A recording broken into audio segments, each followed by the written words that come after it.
Wonder where Leah Remini dredges up her fraudulent stories for her anti-religious hate show? Look no further than a chronically unemployed blogger named Tony Ortega. Compulsive liar, admitted hoax artist, and peddler of fake news. Remini's personal advisor of her anti-religious hate gig.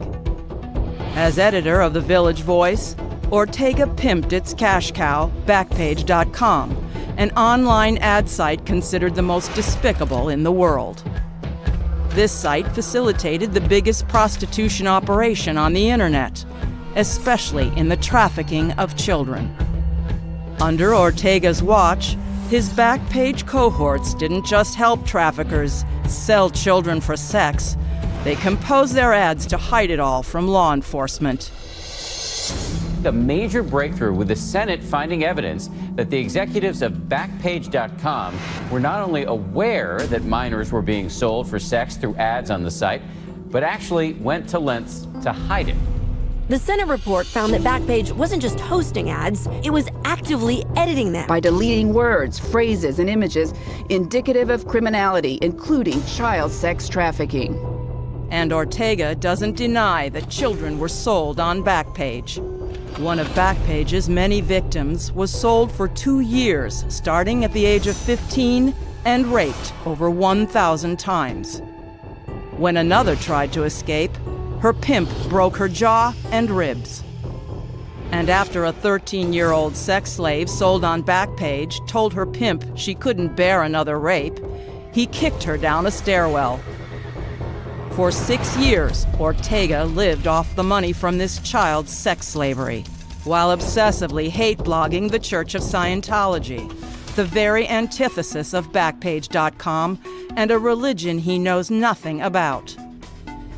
Meanwhile, the church and others relentlessly protested Backpage.com as a cesspool of sexual exploitation, exposing Ortega as its chief pimp, viciously defending his paper's lucrative sex-for-sale racket. Feeling the heat, his bosses cut a secret deal with Ortega to keep his mouth shut. A payoff, as Ortega admitted to a former confidant of Leah Remini's. He told me that, Scientology had been exposing that, and he said the problem is that Scientology was more accurate than anybody thought, and that, in fact, The Village Voice was almost exclusively financed by that human trafficking operation, and that there were profits beyond that.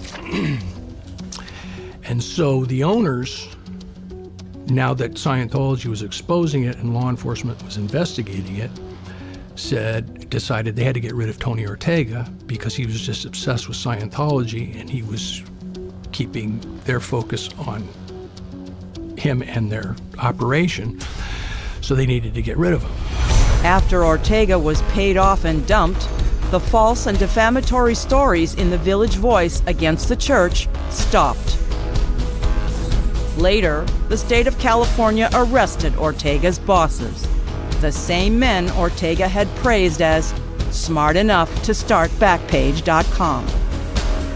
Now, instead of pimping for the Village Voice, Tony Ortega is pimping for Leah Remini, sitting in restaurants, spewing out the false and defamatory tales Remini peddles on cable TV.